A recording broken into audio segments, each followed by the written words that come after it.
And Dennis, before we get into that, just in terms of the meeting between these two leaders, there's so much that goes into every little move of their muscles, the way who approaches whom and whose hand is on top and all the rest of it.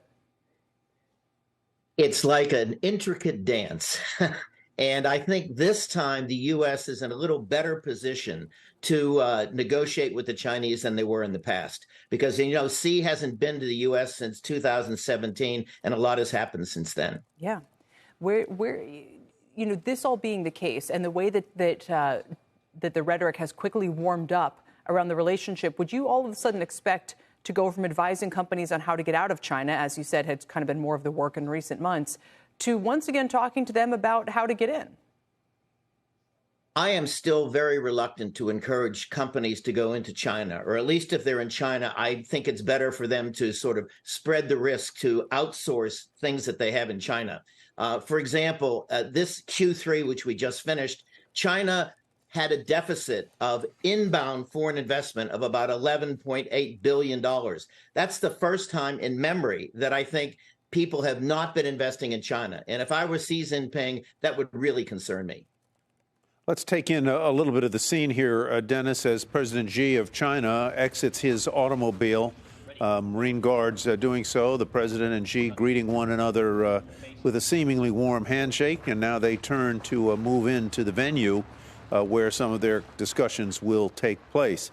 Obviously no comments at this point. They stand, they wave, they smile.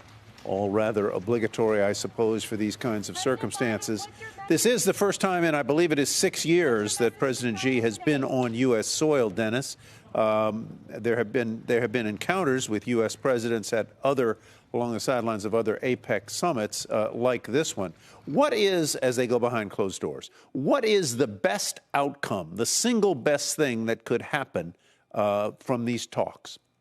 I think there are 5 red line problems that I see, but the one that's most concerning to me individually is that when Nancy Pelosi went to Taiwan and Xi Jinping said, don't go, and she went, at that point, the military relationship between the Chinese military and the U.S. military was cut off by Xi Jinping. Since then, if there was an emergency of whatever kind, there's no real way that I know of, or that this can come back together. I mean, you and I are old enough to remember the crisis of what happened in Cuba, under Kennedy. And as a result, we need better communications. And so if there's one thing that came out of this, and this is a geopolitical issue, not an economic issue, I think that the militaries have to be able to pick up the phone and say, this is a problem, or this is not a problem. That would be the best possible outcome, Tyler. In other words, those communications, those linkages that existed pre the Pelosi visit have been severed now, and there is effectively, if something went on in the South China Sea, there would be a difficulty at communicating between the two countries. Yeah, in the last 2 years, Tyler, there have been about 200, they call them incidents. I don't know what you want to call them, but when the Chinese aircraft or the Chinese Navy interdicts or somehow makes it difficult for the U.S. and its allies, Canada too, to go through there. I'm really worried. I think that the hottest spot in the world, other than maybe North Korea, is the South China Sea. So you're absolutely right. Let's talk a little bit about the U.S. business relationship with China. How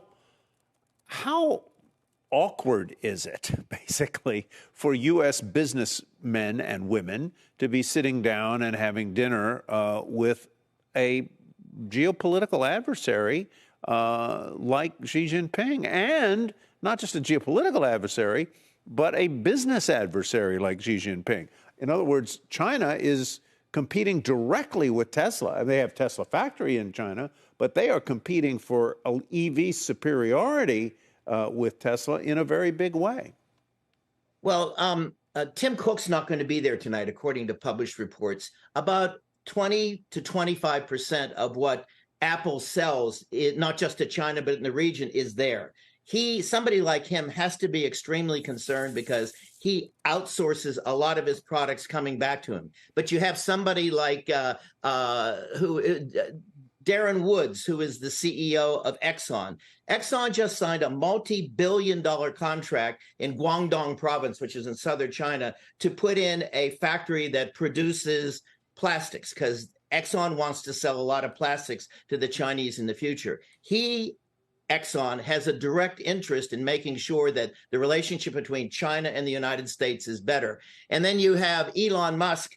A lot of what you mentioned just a minute ago, a lot of what he has is sourced out of China. So there are those U.S. companies which really heavily depend on China now. Any break would hurt them financially. And others have to say, do I really want to go in? And correspondingly, doesn't Xi have a strong incentive to accommodate is too strong a word, but work constructively with American businesses insofar as they are investing there, they are employing there, and China does have an unemployment problem, particularly among the young?